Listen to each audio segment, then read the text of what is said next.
This is the Human Action Podcast, where we debunk the economic, political, and even cultural myths of the days. Here's your host, Dr. Bob Murphy. Josh, welcome to the Human Action Podcast. Great to be here. So, just to let people understand the backstory here, and I'll let you fill in the details. I was minding my own business. Well, I actually wasn't minding my own business. I was trolling people on Twitter a couple of weeks ago, and then I saw someone referring to, they were retweeting you, and you were going through and doing a lengthy tweet thread about this document from Stephen Moran of Hudson Bay Capital, who I actually had never heard of before. And why don't you just explain what this document was and why we should care who this guy is? And it certainly seems relevant to our current political discourse. Yeah, Stephen Moran is going to be, he's been nominated to be the chair of the Council of Economic Advisors in the Trump administration. And so I knew of him. I didn't know a lot about him. I had seen him on Twitter. I know some people who know him. Mm-hmm. But I didn't know a lot about him. And so when he got nominated to be chair, I just kind of started searching around and seeing, what I could find out about him and things like that. And so, I found a couple of things that he had written recently that I thought were interesting and that were published by Hudson Bay Capital as sort of for their clients. One was a paper that he had written with Nouriel Roubini, which was about, digging into why the Treasury Department was funding the debt the way that it was. But then the other one, which seemed especially relevant, was this paper sort of looking at tariffs and currency issues and things like that around the world. And I found it really, really interesting because it was, I'm not sure, if he knew he was going to be working for the Trump administration or not when he wrote this. I somehow doubt it. I think it came out in November of 2024. And so, but basically what it was is it was a sort of a client document, but it was very sort of scholarly document. It's 40 some pages, just kind of going through, hey, the Trump administration, is likely to do these things, and here's how to think about them, and here's why they likely want to do these things, and that sort of stuff, and so with all the discussion of tariffs and all the kind of argumentation that's going on, but especially the sort of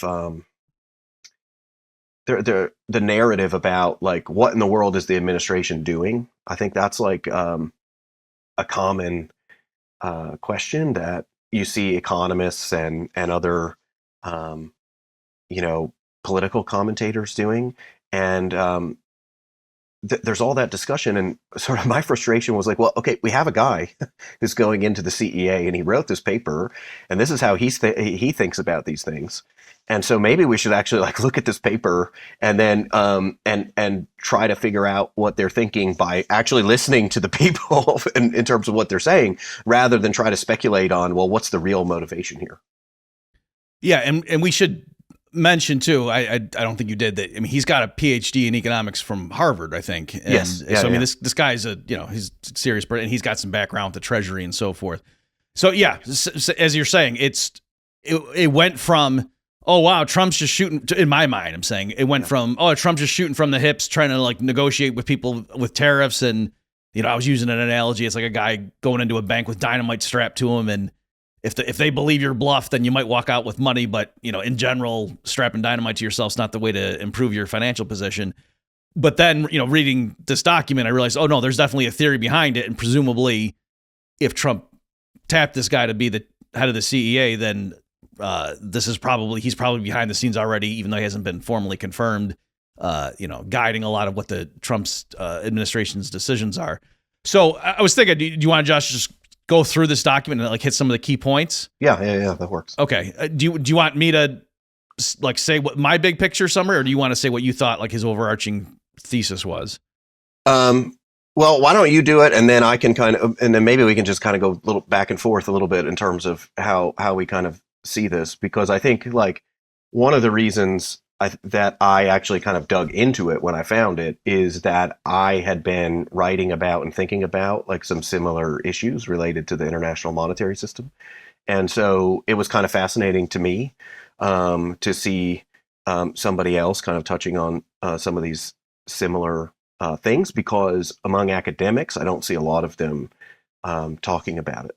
But so maybe you kick it off, and then maybe we can just banter back and forth. Okay, yeah, sure. So to me, the big picture of what he was saying is that the U.S. is in a difficult position that people don't appreciate because it is the issuer of the world's reserve currency.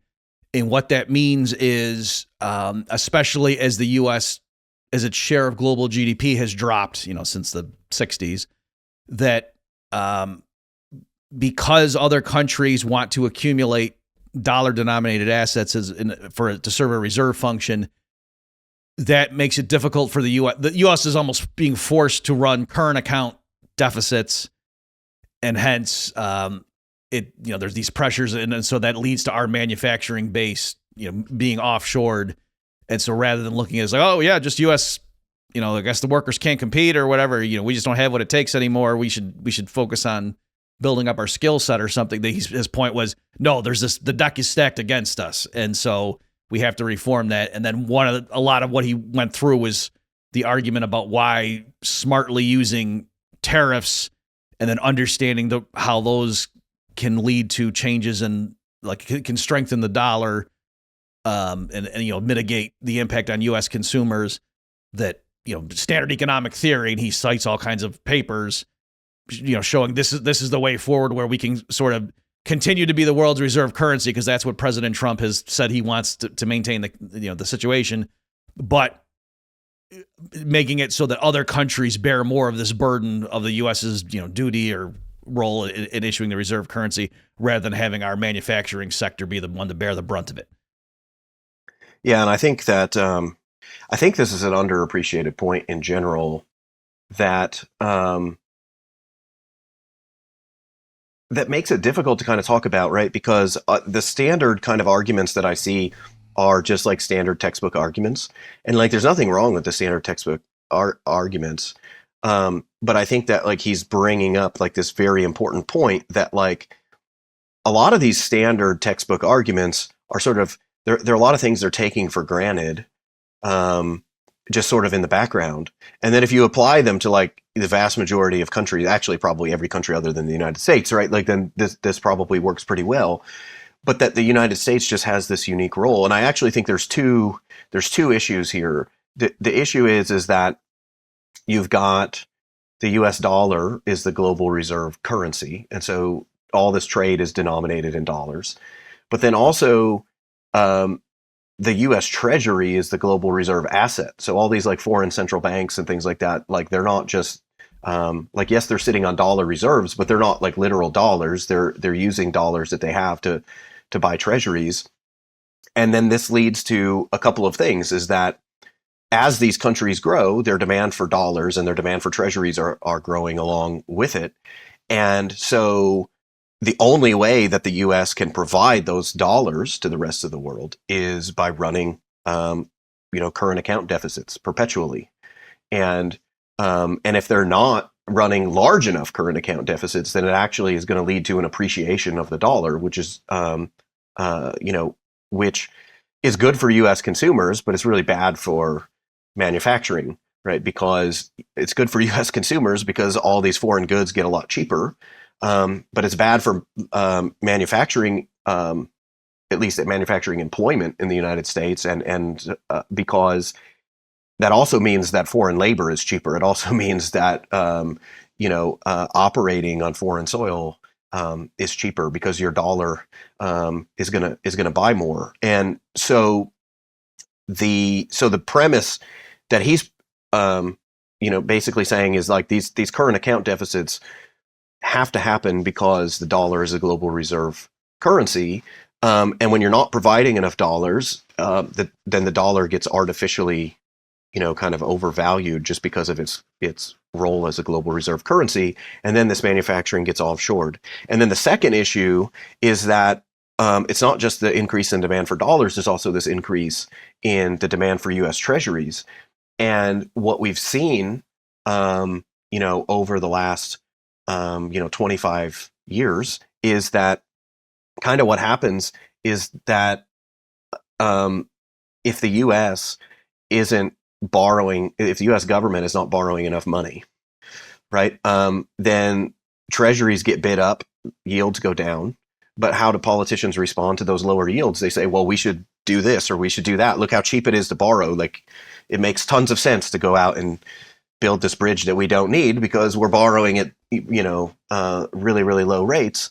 But the net effect of that is that the supply of U.S. treasuries seems to be rising with the demand for those U.S. treasuries. And just as a matter of arithmetic, as U.S. GDP becomes a smaller fraction of world GDP, that means our debt to GDP ratio is going up because the debt is rising faster than our GDP. And so you've got these two issues, which is we're offshoring a bunch of manufacturing because of this artificial strength of the dollar. And then also at the same time, our politicians can't resist borrowing money when it's really cheap to borrow. And so we're accumulating all of this excess debt because people want to hold this asset. And so actually to sort of tie this all together, I mean, what really drew me to this is I've been working on things related to this. And if you look, the arguments that the Trump administration is making are very, very similar to arguments that the Kennedy administration, the Johnson administration, the Nixon administration were making, during that last decade of the sort of Bretton Woods system, which was, the U.S.'s role as as sort of like the global hegemon, at least, well, back then in the Western world, now kind of in the entire world, is that, given that role, they spend a lot of money abroad on defense, on lots of other things. And so some of this government spending that's going on in the United States is actually being used to support these other countries. But then these other countries are then, some of these other countries are also getting these other benefits in the sense that, manufacturing is moving there and these kinds of things. And so a lot of the rhetoric is essentially like, look, this doesn't look like it's sustainable. And so the Trump administration's position, like Kennedy and Johnson and Nixon, was essentially like, hey, the rest of the world needs to do their part here.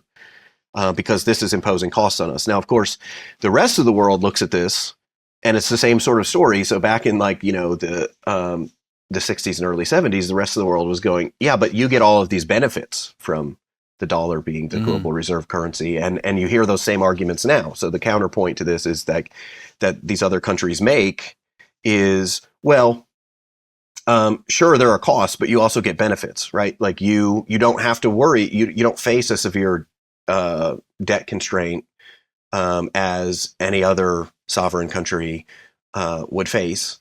And the other thing is that this dollar-based system allows you to do things, allows you to avoid military conflict, because what you can do is you can use like financial sanctions and things like that to punish people, and that can, in many cases, substitute for actual conflict or war. And so, you have those tools available to you. None of us have those kinds of tools. And so, but that is then kind of the premise of the paper, right? Because the paper is like, okay, the rest of the world sees this as the U.S. is getting this huge benefit. We shouldn't do anything. The U.S. sees this as, hey, there are lots of costs here. And so the question is, how do you get people to negotiate? And I think like that's really what the sort of subtext of Moran's paper is that like the tariffs are a potential tool to get people to negotiate over these key issues.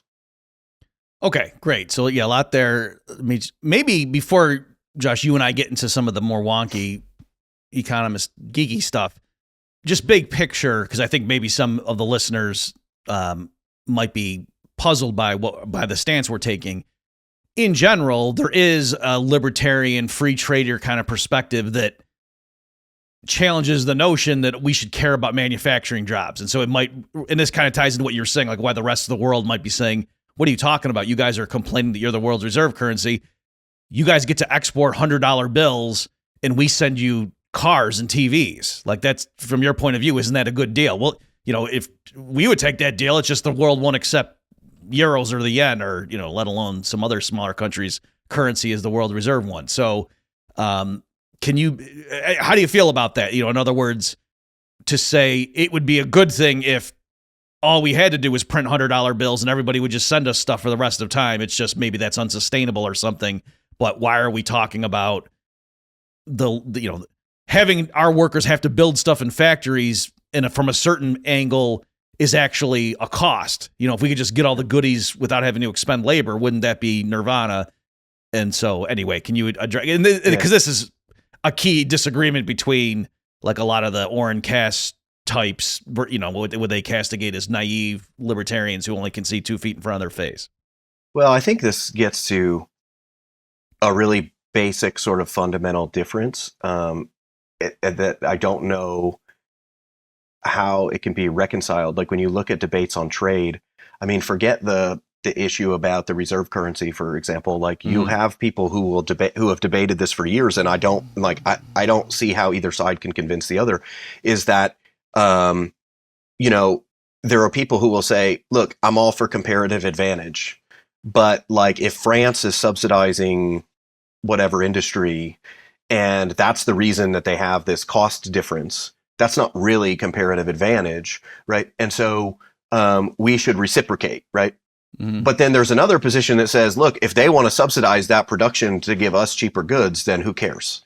Mm-hmm. But I don't know how you reconcile these two views, because I think that I think that these are just fundamentally different opinions about how trade should work and what things. And I think that both sides actually are making an economic argument, and maybe they're just coming at it from a different a different normative perspective, right? I mean, one side is saying, look, I'm all for comparative advantage, but this isn't comparative advantage. And the other side is saying, hey, look, this is a subsidy that they're paying. They're subsidizing our consumption. So why, and we don't have to pay for it. Like, why should we care? I think both of those are valid, like economic arguments. But those are kind of, but I also think they're kind of irreconcilable, because I don't know how one side convinces the other. The other thing I would say here is that, I'm coming at this from the perspective of like, I don't know, like I am, as an economist, I'm sure that I'm not always good at this. I'm sure that like I say lots of dumb things all the time, but my, and dumb normative things all the time, I should say. But the way that I'm approaching this is kind of like, what I view my job as is, okay, if somebody is going to make an argument that we should do something, I should try to understand the best version of the argument that they're making. So like, what is the economic argument here? And does that economic argument make sense?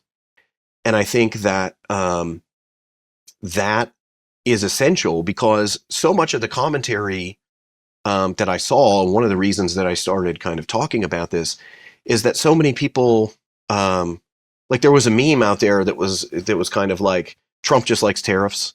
And so like, so there was like this huge pushback where people were trying to explain, okay, what's going on here? And then a bunch of people just, started saying, look, there's no 3D chess going on. There's no negotiation going on. Trump just likes tariffs. He's always talked about tariffs. That's what's going on. He likes tariffs, and he's trying to, he's trying to impose tariffs. Like that's as simple as it is. And like, there's an element of truth to that argument. But my point is that, okay, that might explain Trump, but there are people around Trump that are also making similar arguments. And so what we should try to understand is the arguments that they're making, so we can assess the economic argument. We can steel man it, right? Like we can assess the actual economic argument that's being made, rather than, just assume that people don't know what they're doing, or just assume that, hey, there's actually no grand thinking here. And I think that under originally, so I mean, I originally tweeted a thread where I said, look, I think this is what's going on. That was kind of informed by my own research and by having read Moran. And then I got a lot of pushback from people where they were just like, oh, you're just assuming that these people are just so much more smart than they really are. Or they're just such more deep thinkers. Like you're assuming that there's like this grand strategy that they're playing. And in reality, it's not that. It's just really simple. It's just that like Trump's like, he likes tariffs and he's going to impose tariffs. And then that's when I did a second thread where I was like, look, like some of this argument that I'm making is informed by the fact that like I'm reading this paper by the, his incoming chair of the CEA, and he's making, these kinds of arguments. And so that's what we kind of need to address is let's address the argument that they're making rather than, just turning to page 52 of the textbook and saying, well, this is how tariffs work. And so, this is dumb. Yeah. I think just piggybacking on that, that was my view as well, that I don't think that 12 years ago, Donald Trump discovered the literature on optimal tariff theory and then really got into it and said, I actually think that we've satisfied these assumptions and therefore, I don't think that's what happened. I think that, he likes the idea of tariffs. He thinks a trade deficit is like a company suffering a loss, which, that just, the units don't work. That's not correct, but I've seen him say things like that. So I think in his mind, he does have what we would consider as trained economists to be somewhat primitive views about international trade. But then given that that's what he wants to do, he looks around and says, who do I want to, be the head of the CEA and whatever. And he finds this guy that's a PhD in economics from Harvard. And he's, worked in the financial sector. He's got treasury experience and he can sit there and explain all sorts of stuff. And so if it turned out, because that's what we'll get into here, folks, in a minute, just so you understand where we're going. A lot of the specific arguments that Moran makes in this paper would justify a substantial increase in tariff rates, especially if it were coupled with income tax rate reductions and some other, and deregulation and things like that, and cuts in government spending, all of which are right on the table right now, right? So it's conceivable, that there's a mix of policy changes that I personally would endorse and say, yeah, given that as a package deal versus the status quo as of November 2024, I'm in favor of this package shift. And so if it happens, or for a silly analogy, if some politician just liked gold because it was shiny, and then he brought me in to give advice as to how to tie the dollar back to gold or something, and I actually thought it would last, that might make sense. You know what I mean? So it wouldn't be, that guy knew the virtues of the classical gold standard, but if that's the way it panned out, in the grand scheme, what does it matter why the original politician likes the thing as long as if it actually made sense? Okay, so maybe just to jump in, since I just referenced it there in my joke, can we talk? So there's a whole literature, and I actually just tweeted this asking people, are you folks aware that there is this whole literature on optimal tariff theory? Because it is like, since Trump has been in favor of tariffs, lots of economists are against it. And, and I'm a free trader.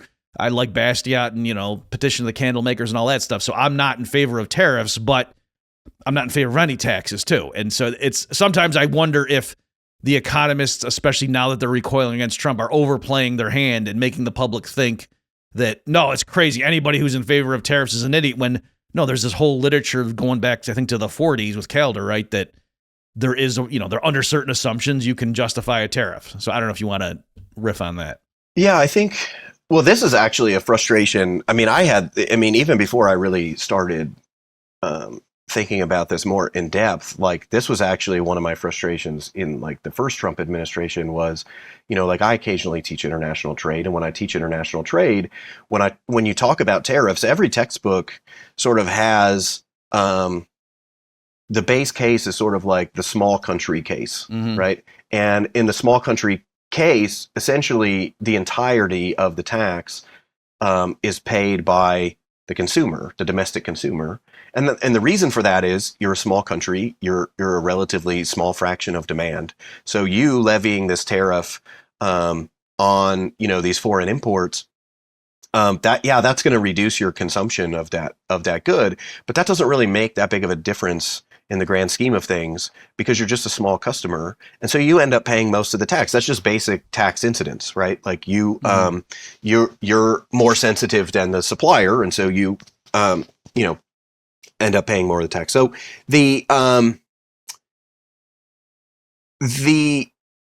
but the thing is there's always this second component of that discussion, which is, well, what if you are a large customer, right? What if you're actually like a significant customer of like a particular country or of a particular good? Then how does this work? Well, in an extreme case, the foreign producer would pay the entirety of the tax because you're such an important customer that they don't really have a lot of other people to sell to, and so they're forced to lower their prices in the face of that tariff, such that they end up paying like the entirety of the tariff. Now, you don't have to believe in the extreme case to also just reference like an intermediate case, which is just that, if you're a large enough country, if you're a big enough customer, it stands to reason that your domestic consumers are not paying the entirety of the tax. They might be paying some of that tax, but like in typical analysis of taxation, right, the tax incidence is shared by both the buyer and the seller. And can I stop you, Josh? Yeah. Let me just try to relate this to people who may be vaguely remembering if they took, intro sequence in economics or something. You got your MBA. So you may remember, folks, that if you ever learn this stuff, like, if the government imposes a sales tax, it doesn't really matter. The standard economist argument is it doesn't matter whether it's levied formally on the seller or on the buyer. The person who genuinely bears the true brunt of the tax is the one that it depends on the elasticities. And so, like, if the government puts a $5 a pack tax on cigarettes, since presumably a lot of cigarette smokers, like, they're insensitive to price, they're going to pay more of it than the tobacco companies. Whereas if the government levies a $5 a bottle tax just on Pepsi products, probably the company of Pepsi is going to bear the brunt of that because people can switch to Coke and Sprite and whatever. Okay, so that's kind of the idea. And then so what Josh is saying is, if you remember seeing diagrams for tariff analysis, when they say, oh, here's the world price, and then the government imposes a tariff, and then the domestic price goes up here and the consumers lose this. Well, and you might have color, and I used to do this. You color it in, and here's the consumer's loss. But the domestic producers gain some, the government gets some revenue. Oh, you see these two shaded regions here? That's just the deadweight loss. And this shows why tariffs are bad or economically inefficient, to be more accurate. But Josh's point is a critical step in that argument is to draw the line for the world price and assume that the imposition of the tariff doesn't change that. But in reality, if it's a big country you're talking about, them imposing a 10% tariff on Chinese TVs or something, that might lower the global price of Chinese TVs. And so from the American consumer's perspective, the U.S. government is slapping on a 10% surcharge, but if the base, pre-tax price falls, then on net, the American's not paying a full 10% more, so that the burden of that tax is being split somewhat, even if it's like the guy on the dock who's importing the TVs literally writes the check to Washington. If the Chinese exporters are getting, if they have to lower their sticker price because of this new reality, there's a sense in which they're paying for some of it. So that's kind of the way to reconcile all that. Yeah, and I think so that was kind of always my frustration, is that is the response during the last Trump administration was kind of the same as this administration, was sort of like tariffs are always bad because consumers always pay. But that's true in certain circumstances. But in other circumstances, it's not true, because it depends on how big of a customer the United States is in that market. It depends on what other customers would potentially buy these products if the U.S. consumer, cuts back on purchasing them, those kinds of things. And so my frustration wasn't even a point like, no, you're saying these are bad, actually they're good. That was not my point at all. It's just kind of like, we're misleading people right. if we just say that, like, well, it always works like this. And then I think the other thing that Moran gets into, which is an important point, is the fact that when you're dealing with foreign sellers, what they're going to primarily care about is they're going to care about the price in terms of their own currency, right? So because like the foreign seller, they might receive dollars, but they're typically like depositing those dollars and then getting back their own domestic currency. And then those dollars just kind of work their way to the foreign central bank. But his point is there's an additional thing here where there's a potential for a currency offset, right? So for example, if you levy a tariff, and that initially we would expect that, the price of things go up to the U.S. consumer, but then U.S. consumers kind of cut back on that. But as they cut back on that, that means we're importing less. As we're importing less, given the dollar's role in the world, that means there are fewer dollars that are going overseas. And, that can create an excess demand for dollars that then causes the dollar to appreciate. And so the thing is the good might be getting more expensive in terms of the foreign currency, but the dollar is making it it's making it less expensive to buy the foreign currency, and those two effects offset one another. And so if those effects offset one another, this is another way that you can kind of get those changes in the prices. Because if you imagine this, so for example, if you consider like an extreme example, if the United States were to put like a 10% tariff on China or something like that, and then the dollar appreciated, 10% relative to the yuan, the tax and the appreciation would perfectly cancel each other out. So from the U.S. consumer's perspective, they're not going to end up actually paying more in terms of dollars. And then so that what that means is then the Chinese producer is losing out in real terms because of the depreciation of the yuan. And that's also an important point that, you see in the literature, but that you rarely see brought up in like the public debate. And I think, but it's a really important point, and it's a really important point because if you look at some of this literature, it's a one-way effect. When like the U.S. levies the tariffs on China, you tend to see an appreciation of the dollar. But when China reciprocates later, by putting tariffs on the U.S., you don't see a corresponding appreciation in the yuan. And so this suggests it's kind of a unique, this is another potentially unique characteristic of the sort of dollar-based system, is that you're getting these offsetting effects, and those offsetting effects reduce the cost of the tariff to the United States or to the United States consumer. Yeah, and in the paper, Moran explicitly links what Josh just talked about, folks, to the question of, so if Trump does impose a big round of tariff hikes, broad-based, is that going to all of a sudden cause this huge spike in domestic CPI? And he was arguing not necessarily, or not as much as you might initially have supposed, for the reason Josh just said, that sure, even if it does mean other things equal, that all of a sudden, import prices would have gone up 15% or whatever. But if all of a sudden now the dollar strengthens because of that, and there's reasons to suppose that it would, then that helps to offset it. And so he was arguing that in the first Trump administration, empirically, to look at looking at the CPI, you wouldn't have noticed a huge bump even after they imposed the tariffs. The other thing that was interesting to me is, I had known of this optimal tariff theory, but I didn't know what the empirical calibration of it was. And Moran brought up that there had been estimates that for the U.S., the so-called optimal tariff rate would be like around 20%, meaning that, so folks, just to make sure you understand, the idea being that it's not that, we got to tax because we need revenue somehow, and this is the least harmful one. They're saying, no, even just on its own terms, imposing this tariff actually boosts the average welfare of Americans. And the argument is that it's lowering the price of the foreigners, what they're willing to accept. So it's sort of like if you could organize everybody and, have a consumer boycott of some company, or you had market power, that you could imagine getting better terms and getting them to sell the consumers the product at a lower price, and their shareholders get less or something. So that's kind of the logic. And again, in case you're saying, well, gee, but aren't we good libertarian economists? And, how can it be that coercion? So tell me, Josh, where I'm going with this is I want to see how you feel about this analogy. I was trying to reconcile that myself.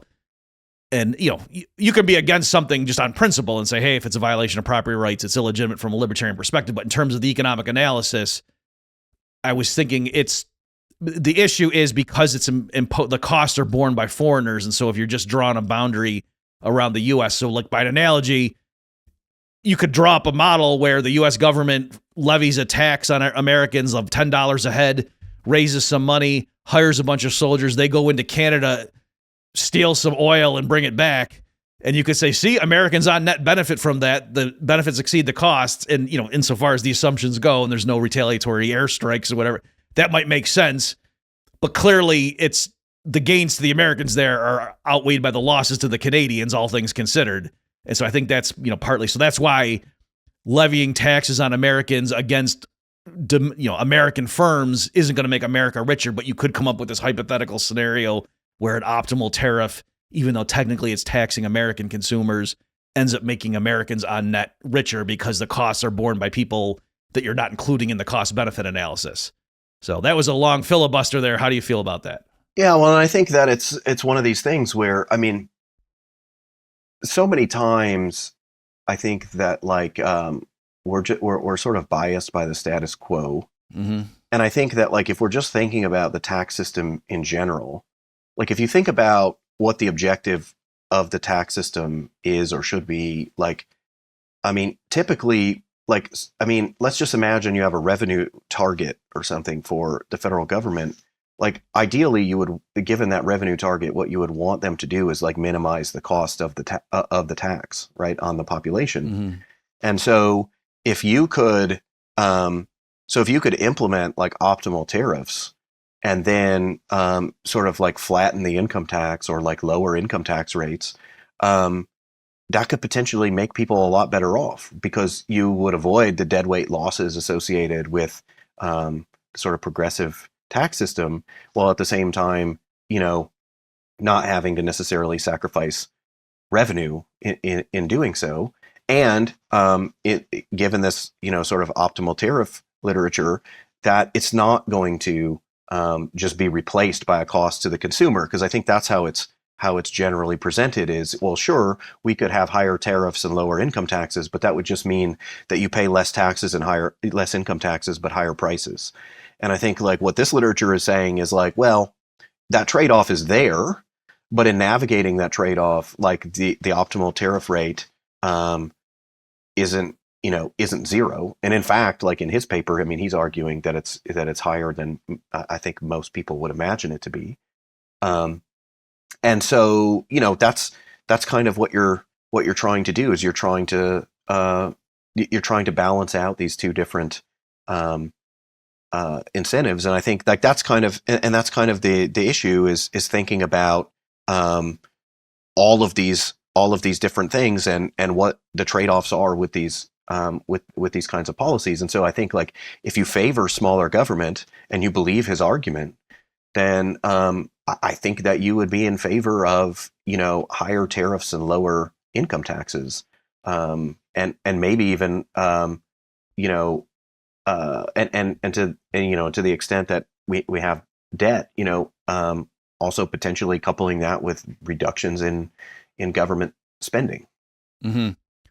Yeah, and again, folks, I just want to stress that he's doing it as a package deal. Like Josh and I here are kind of just focusing on a few key elements of it, but he is saying that the way to help minimize the fallout from just like a tariff policy that strengthens the currency, that would make it harder for U.S. exporters to export, right? Because the dollar's stronger. Right. But he's saying, but if that's coupled with lower, corporate or personal income tax rates, which might make labor supply go up if you lower just even the personal tax on workers, income tax on workers, and deregulation of U.S. companies, then that might offset the fact that, the currency's strengthening. So he's doing a mix of policy options, saying that, on net, this might achieve a bunch of different objectives that the Trump administration would have.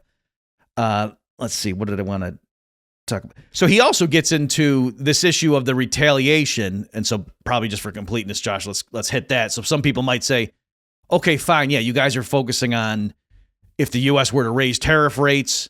And sorry, let me just mention, I know I'm bouncing around here, Josh, but it's an important point. So you just hit on it. Another key thing that Moran said in the paper was, in general, when it comes to tax analysis, taxes in general are distortionary, meaning they lead to deadweight laws, but the higher the rate, it's not just a linear thing. It's not that raising the rate from 1% to 2% is just as bad as raising it from 30% to 31%. That no, the higher the rate is already, additional incremental hikes in the rate are more destructive in terms of standard tax incidence theory. And so given that right now U.S. tariff rates are like 2%, raising them in order to have reductions in the personal and corporate tax rates, which are higher, other things equal, that should be a win-win, right? And so there's that element. But suppose, Josh, people then come back and say, okay, but you're assuming nobody responds. What happens when Trump, if he does raise tariff rates to 25% or whatever, what if all the other countries retaliate?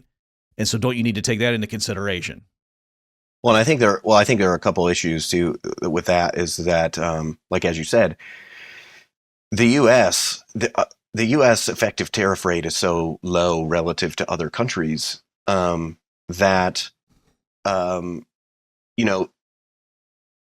the U.S. is just in a better position to raise tariffs relative to those other countries, and so so on some level that makes it harder to retaliate.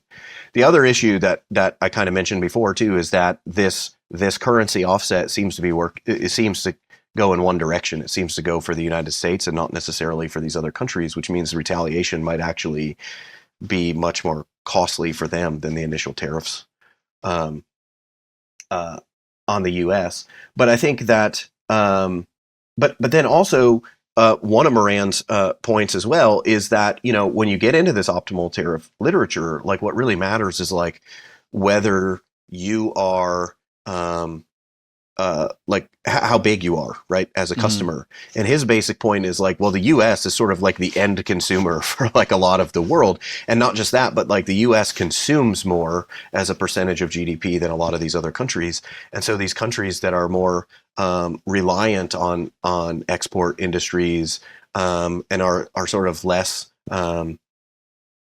consumption based actually makes it harder for this retaliatory effect to impose as much cost on the U.S. as the U.S. tariffs would impose on the rest of the world. Mm-hmm. And the other, so besides just the fact that hey, we're bigger and so we're stronger in that respect, Moran also linked it to, in terms of the marginal analysis. I don't know if this really makes sense because you could just do this as a separate thing anyway. Yep. But his point was because another thing that the Trump administration wants to renegotiate, and you alluded to this earlier, Josh, is the U.S. providing the security umbrella for much of the world. And so he was arguing if some country does say, oh, we're going to retaliate, then the U.S. could say to them, okay, yeah, we can't stop you from imposing tariffs on us, but if you do, then we're going to cut our contributions to NATO or whatever. And so like to use, in other words, since we're starting out, they claim, from a position of the U.S. directly subsidizing the military defense of a lot of these key countries that we're talking about, that's another carrot/stick that they could use, especially since it's not cutting off your nose to spite your face that Trump anyway thought, why are we, paying so much to keep these people, safe from Putin or whatever? This is crazy. So, well, and this has been a long that issue has actually been a long standing issue. I mean, even going back, like I mentioned before, even going back to Kennedy and Johnson and Nixon, I mean, I think that like those are three very, very different presidents. I think we can agree on that. But one thing that they were all kind of consistent on is there was a lot of pressure on the dollar then because people were arguing that the dollar was overvalued because there was too many dollars going overseas, and the U.S. was really trying to prevent at the time, like our European allies from redeeming those dollars for gold, the way the Bretton Woods system was, supposed to work. But all three of those administrations all had essentially the same line, which was, look, there's a reason why we're spending a bunch of money, or there's a reason why there's a bunch of dollars flowing overseas. It's because we're spending a bunch of money overseas. Like we've got, we're spending a bunch of money in West Germany, right? We're spending a bunch of money in Japan. We're spending a bunch of money on, these like minor foreign conflicts, which turned into major foreign conflicts like Vietnam, and basically said like we're doing this not like just in our own interests, like we're doing this because like you are under our like defense umbrella, and so like we are coming to your aid and we are spending these kinds of things, and so they're their position back then was consistently like, hey, you're not paying your fair share, so we're not going to listen to you when you say that like we're being unfair by not redeeming these dollars for gold, because like you tell us, hey, you got to redeem these dollars, and but one option that we have is we can just stop spending all of this money in your countries, and we can just stop spending all of this money on foreign conflicts that you're involved in, or that threaten your defense or threaten the spread of communism or whatever. And I think that the Trump administration is actually a return, at least it seems, a return to that kind of, if not action, but rhetoric. And I think so far, I think you could argue action as well, that they're kind of like, hey, look, a lot of what we're spending is not on the United States. We're spending lots of money on you guys. Mm-hmm. And so you should be willing to bear some of that cost. And so, if you're not, if you try to retaliate, or you try to avoid these costs, or you try to impose costs on us, well, then we'll just stop spending money on you, and we'll just stop, or we'll remove you from the defense umbrella. And so, that's very much a stick that right. The United States can use. Well, maybe in the last 5 or so minutes we have here, Josh, I would like to challenge the premise, and then, I'm curious your thoughts, whether you agree with me or disagree. This idea that it's Moran's focusing on, I think it has to go with, what he's calling the word a Triffin world and stuff like that, for the people who are familiar with that literature. But loosely speaking, I took the argument to be, hey, given that the U.S. dollar is the world's reserve currency and that U.S. treasuries are considered the quintessential safe asset, it forces the U.S. as an economy to run current account deficits, or it puts tremendous pressure in that direction. And it leads the U.S. federal government to run massive budget deficits. And so I want to challenge those. Like, even if we stipulate for the sake of argument that, yes, the U.S. government exists, the Fed exists, Treasury and whatever. For one thing, in the 1960s, the U.S. persistently ran current account surpluses. And so, So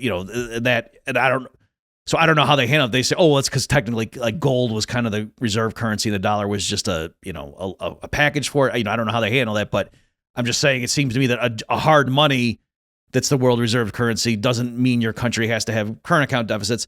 And then also, as far as the treasuries, even if you say that, there's a sense in which the world wants there to be a net increase in the amount of outstanding treasury debt year after year to add to their balance sheets.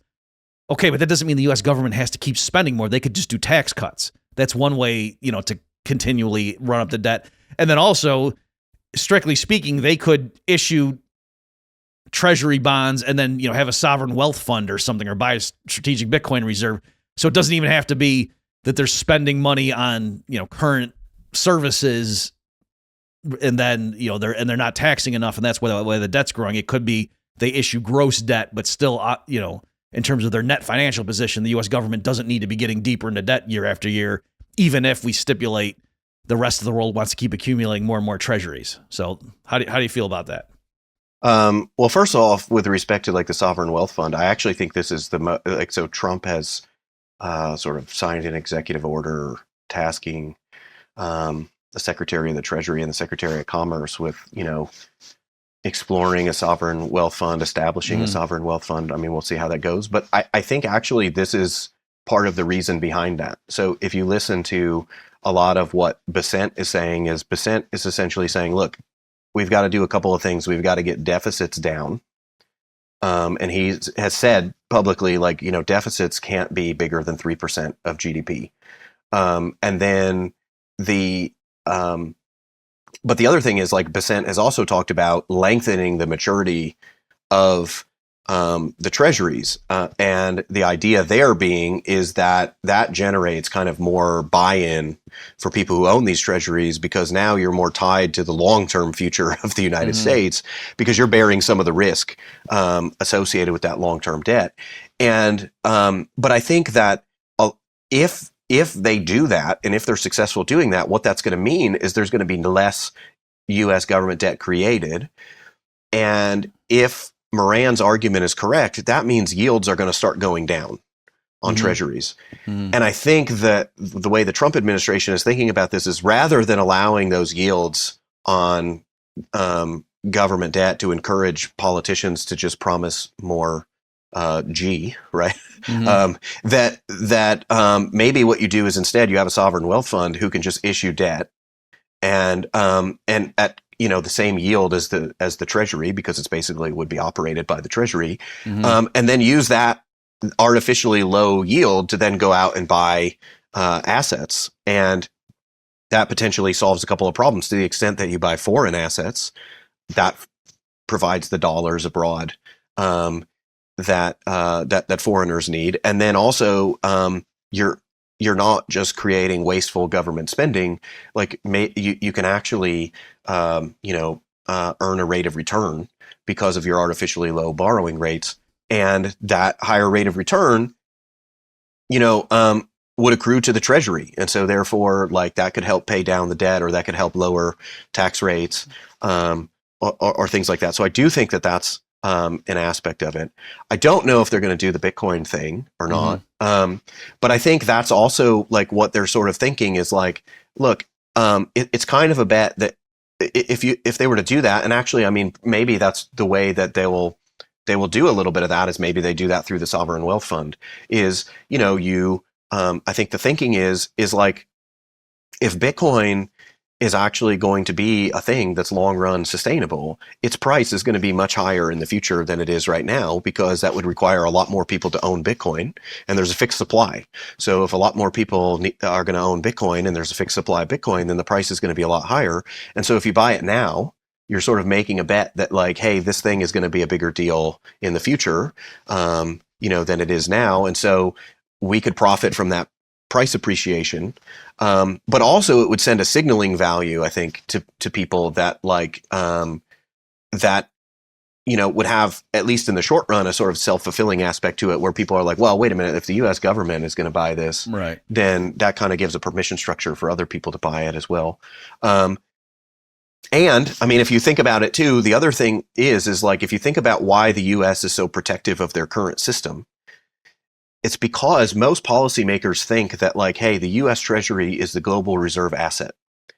But then what they think of is, okay, if there's another asset that's going to take its place, I think that most policymakers think that that other asset would be something like another sovereign debt instrument, right? Mm-hmm. And so like they're going to move from, US Treasuries to, I don't know, to like European debt or something, like German bonds or something. Yeah. And, but the thing is like, it wouldn't have to be that. Like you could imagine people just diversifying into things like gold or Bitcoin or something like that. And if you're the United States and you're really concerned that this is unsustainable, you would much rather have foreign central banks diversifying into gold or into something like Bitcoin, because those are neutral things that no sovereign controls. Right. Rather than some other sovereign debt instrument, because if another sovereign debt instrument sort of took your place, all the benefits that accrue to the U.S. in the current system would then transfer to that other sovereign. And I think that's primarily what people in both parties actually are kind of concerned about. And so I think that a lot of this hinges on whether you think that the current system is sustainable or not. And I think that in the Trump administration, there's clearly a view among a lot of the people who have been nominated or confirmed that the status quo, if we just keep doing what we're doing, it might not be even if it's not unsustainable now, it will be unsustainable at some point in the future. And so the thing that you have to do is you've got to think about, well, how do you either make this system more sustainable or transition to a new system? I don't think that any U.S. policymaker is really going to want to transition to a new system. I think they're going to want to try to figure out how to maintain the current system and make it more sustainable. And so I think that is sort of my, that's just kind of my operating principle on this, is that, they get these benefits. They don't want to lose these benefits. They're going to do whatever it takes to kind of reform the system to keep it, going. And I think a lot of these issues are all interrelated once you kind of recognize that one principle. Well, great. Yeah. So thank you for that. And maybe just the last thing I'll say is that you think you hit the nail on the head there, where there's a lot of people around Trump that, I think I know more economic theory than they do. Right. But like Howard Lutnick and, of course, Elon Musk and so like successful people from the financial sector, that they're not stupid, right? And so that's kind of going back to what you were saying before, Josh, that some of these people are like, oh yeah, Trump just, he looked Tariff, he's an idiot, crack an economics book. And it's like, well, yes, but also maybe, listen to what the PhD in economics from Harvard guy is writing and citing the literature too here. So a lot of these people, again, if you go listen to Howard Lutnick on he's been doing podcasts and whatever, you're not going to, let him teach economic theory to your kid, but he's not dumb. And they're pointing out a lot of the imbalances in the current regulatory landscape and taxation approach that, European countries rely on a VAT and the US relies more on an income tax, things like that are producing these perverse results. And as Josh is saying, realizing this is unsustainable. And if there are going to be drastic changes, I would like, other things equal, to have people who are friendly to the market economy and financial sector there when some of these major changes are made, rather than, the last administration, for what it's worth. Well, and I think too, like the issue is like, even if you think that like this analysis is wrong, even if you have, you think that this leads to a worse world or something like that, you want to know what people think so that you can make counter arguments. And I think like the frustrating thing for me is like, it might get you a lot of likes on Twitter, to mock the administration and say like they don't understand international trade or something like that. But the problem with that argument is that I'm pretty sure that like Stephen Moran with his PhD in economics from Harvard, I'm pretty sure that he's pretty well versed in like the basic trade theory, right? Yeah. And so like making that argument like, oh, this is all just on page 52 of the textbook, like what, like, come on, dummies. Like that guy, he's read page 52 of the textbook. He knows this stuff very, very well. And so like, that's just not an effective argument. And so even if you're against it, like making that kind of argument is sort of self-defeating. Like your side is not going to win the argument if that's kind of what you're trying to do, because you're not trying to engage on the issue in the way that like this other person is arguing. The only way that you're going to convince people that these other people are wrong would be to actually engage with the argument that they're making, rather than just kind of mocking them and saying, well, this is obviously wrong, and open a textbook kind of thing. Yep. Okay, well, thank you. Folks, my guest has been Josh Hendrickson. Are you still the chair? Still the chair. The chair of the economics department at Ole Miss. So Josh, thanks so much for taking the time to do this and for alerting us all to this 41-page document that might give the method behind the apparent madness of the Trump administration. Thanks for having me. Thank you, folks, for tuning in. We'll see you next time. Check back next week for a new episode of the Human Action Podcast. In the meantime, you can find more content like this on Mises.org.